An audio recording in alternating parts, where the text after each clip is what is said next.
Genesis 2. Thus the heavens and the earth were finished, and all the host of them.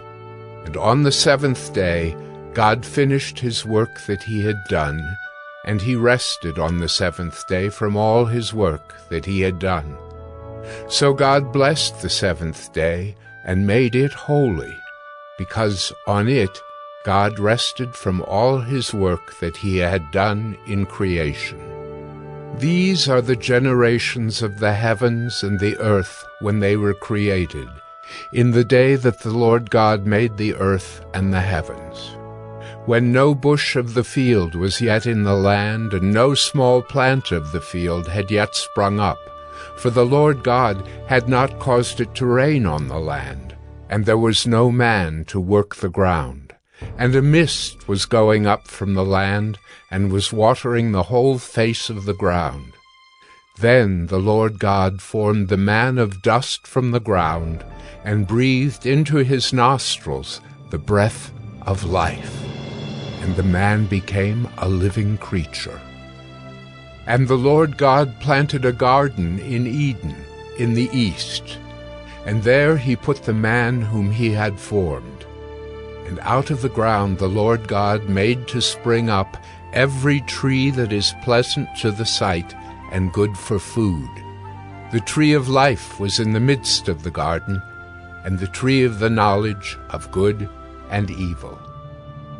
A river flowed out of Eden to water the garden, and there it divided and became 4 rivers. The name of the first is the Pishon. It is the one that flowed around the whole land of Havilah, where there is gold. And the gold of that land is good. Bdellium and onyx stone are there. The name of the second river is the Gihon. It is the one that flowed around the whole land of Cush. And the name of the third river is the Tigris, which flows east of Assyria. And the fourth river is the Euphrates. The Lord God took the man and put him in the Garden of Eden to work it and keep it.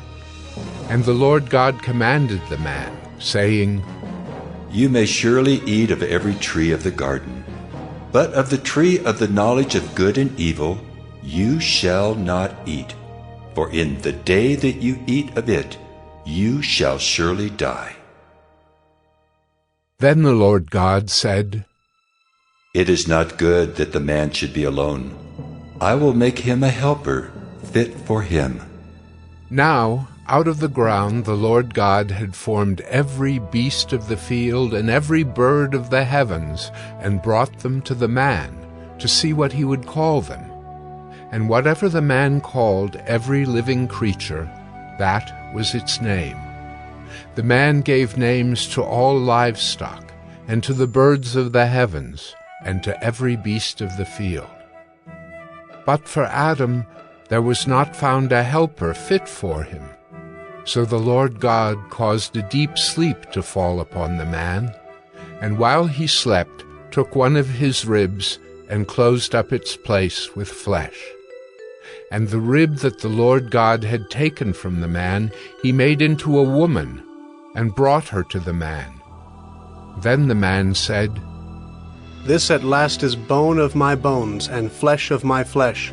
She shall be called woman, because she was taken out of man.